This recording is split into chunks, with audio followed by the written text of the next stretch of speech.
Bonjour, dans cette vidéo, tu vas apprendre à utiliser le théorème de convergence monotone avec les suites. Le théorème est tout simple. Si une suite est croissante et majorée, alors elle est convergente. Si une suite est décroissante et minorée, alors elle est convergente. Voici donc un théorème fondamental à ne pas négliger qui te permet de montrer que ta suite est convergente. Attention, il ne te permet pas de déterminer la limite, mais il permet de t'assurer de l'existence de cette limite. En effet, si tu as une suite qui est croissante, alors pour tout n dans grand N, le un plus 1 est plus grand que un. Donc tes un sont de plus en plus grands. Mais ta suite, elle est majorée. Ça veut dire qu'il existe un réel grand M, tel que pour tout n dans grand N, un est inférieur ou égal à grand M. Ta suite est croissante, mais entre guillemets, elle est bloquée par ce réel grand M. Donc tu dois bien sentir qu'elle est convergente. Considérons l'exemple suivant. Soit la suite un définie par un égale 5 plus 1 sur n plus 1. Montrer que la suite est minorée par 0 et que cette suite est décroissante. Que peut-on en déduire pour la suite un? On souhaite d'abord montrer que la suite un est minorée par 0. C'est-à-dire que pour tout n appartenant à grand N, un est supérieur ou égal à 0. En fait, c'est tout simple.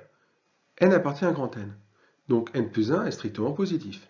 Puis 1 sur n plus 1 aussi, comme quotient de nombres strictement positifs. Et alors, en ajoutant 5 à chacun des membres, on obtient un strictement plus grand que 5.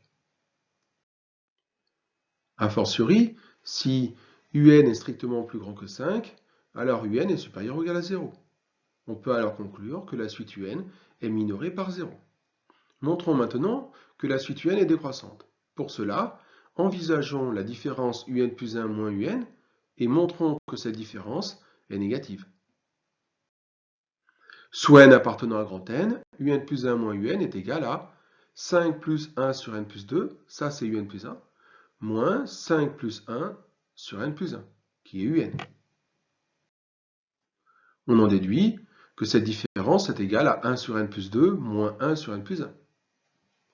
En mettant au même dénominateur, on obtient n plus 1 sur n plus 1 facteur de n plus 2 moins n plus 2 sur n plus 1 facteur de n plus 2. On conclut un plus 1 moins un est égal à moins 1 sur n plus 1 facteur de n plus 2. Ce quotient est strictement négatif, puisque moins 1 est strictement négatif, et comme n appartient à grand N, alors n plus 1 est positif, n plus 2 est positif, et par produit, n plus 1 fois n plus 2 est positif comme produit de positif.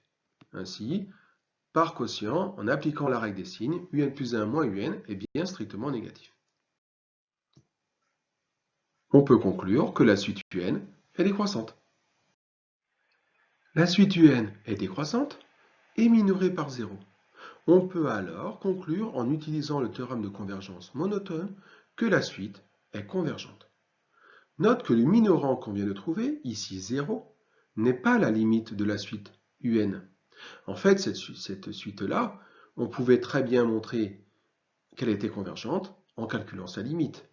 C'est pas très compliqué maintenant pour toi de calculer la limite d'une telle suite. C'est facile. Après quelques calculs élémentaires, tu trouves que la limite de la suite un est égale à 5. Rien à voir avec le minorant qu'on vient d'obtenir.